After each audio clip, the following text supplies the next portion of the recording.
Analizi səhv saatda verib səhv diaqnoz alanlar. Bugün videonu sizə həsr etmişəm.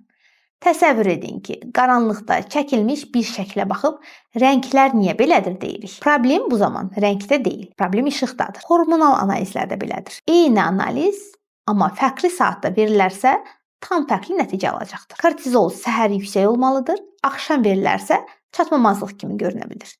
Prolaktin stressdən qalxa bilir və səhv şəraitdə verilərsə yenə xəstəlik təəssüratı yaradır və insan illərlə olmayan bir problemi müalicə etməyə başlayır. Bu analiz səhvi demək deyil. Bu vaxt səhvdir, uyğunsuz verilib deməkdir. Ona görə də hormonal analiz sadəcə qan götürməkdən ibarət deyil. Bu düzgün anda düzgün ölçün aparılmasıdır.